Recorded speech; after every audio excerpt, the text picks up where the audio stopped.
दिल्ली से आया हूँ। मेरा नाम महेश अरोड़ा है। पिछले 5 महीने से मैं अपनी बहन को ढूंढ रहा था जो मिल नहीं रही थी। मैं उनको ढूंढता यहाँ पर आया हूँ और आके मैंने फिर उनके घर के बहन के घर के सामने वालों से बात की तो पता लगा वो यहाँ पर भी नहीं है और यहाँ पे कोई बच्चा भी नहीं है। तो फिर मुझे अगले दिन फिर आया तो मेरे को पता लगा कि यहाँ पे कोई लेडीज़ और कोई षड्यंत्र रचा रही है और उन्होंने रचाया भी था और मकान को इसको कब्जा करने के लिए।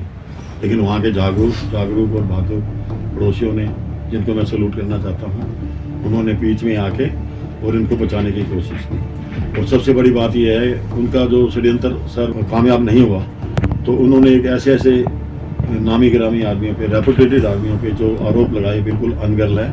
मैं उसका बहुत विरोध करता हूँ क्योंकि उन्होंने, मुझे ऐसे लगता है कि अपने जैसे षड्यंत्र में शामिल नहीं, तो उन्होंने काफ़ी टाइम से पहले से षड्यंत्र ही बनाया हुआ था इस लेडीज़ ने।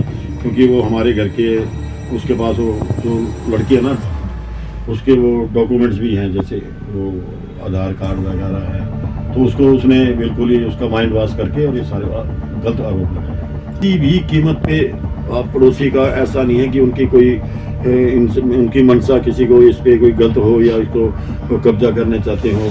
वो ये मेरी बहन का घर है और ऐसा बिल्कुल भी नहीं है कि ऐसा कि उन्होंने तो बहुत अच्छा काम किया और मैं तो चाहता हूँ उनको बल्कि और ज़्यादा मोटिव उनको सम्मान करना चाहिए जो उन्होंने काम किया। मैं उस लेडीज़ को कभी मैंने पहले ज़िंदगी में नहीं देखा, ना मैं उसको कभी जानता हूँ और मुझे बहुत दुख हुआ है कि उन्होंने एक मानसिक रोगी की एक प्रॉपर्टी हड़बड़ाने के लिए जो उन्होंने षड्यंत्र रचा। मैं आपको विश्वास दिलाना चाहता हूँ कि मैं इसके खिलाफ जरूर कोर्ट में जाऊँगा। लड़की के बारे में तो पहले उस लड़की के घर जाके उसका पहले माइंड वॉश किया क्योंकि वो मानसिक रोगी है और माइंड वॉश करके उसके कुछ कागज़ लेने की भी कोशिश की। और तो जब यहाँ आके मुझे पता लगा तो ये ऐसे इस महिला ने कुछ गलत किया है। तो मैं आपसे वादा करता हूँ कि मैं इस महिला को बिल्कुल नहीं छोड़ूंगा क्योंकि इसने हमारे एक घर की लड़की को बदनाम करने या उसका माइंड वॉश करके उसको गलत लाइन पे डालने और फिर ये झूठा आरोप लगाने एक रेपुटेटेड फैमिलियों पे, ये कामयाब नहीं हुई ना, तो ये झूठे आरोप इसने FIR जो झूठी कराई है 100% झूठी है FIR और बिल्कुल गलत बात है ये। एक्चुअली क्या है, मैं तो दिल्ली रहता हूँ जैसे, तो मैं 1.5 साल से तो इधर बिल्कुल ही कोई उसमें नहीं था।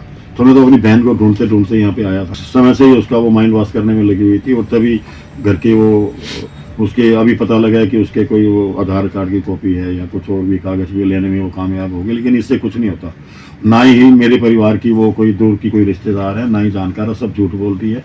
वो उसे कोर्ट में सिद्ध करना पड़ेगा कि वो क्या है। तो कल मैं वहाँ पे पुलिस आपका रेलवे स्टेशन के सामने जो चौकी थी उसके सामने मैंने सारी बातें उनको खोल के बताई हैं।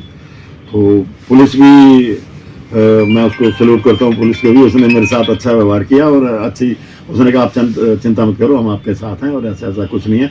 और जब कोई मिल जाएगा आपका बंदा तो हम उसके खिलाफ एक्शन, अगर आप करोगे तो उसके खिलाफ एक्शन, कड़े से कड़ा एक्शन लेंगे। ये मैंने यहाँ पे आके सुना है कि जिस औरत ने ये मकान हड़पने की कोशिश की है, तो सुना है कि एक मकान और भी पहले उस पर कार्रवाई चल रही है जिस पर उसने हड़पने की कोशिश की थी। ऐसे लगता है कि उसका ये पेशा ही है ये यहाँ पे आके। और ऐसे आदमी को ना बिल्कुल मैं तो राजकोट वासियों से हाथ जोड़ के विनती करता हूँ, ऐसे आदमी का विरोध करें और इनको जरूर कड़ी से कड़ी सजा दिलाएं और मेरा साथ दें।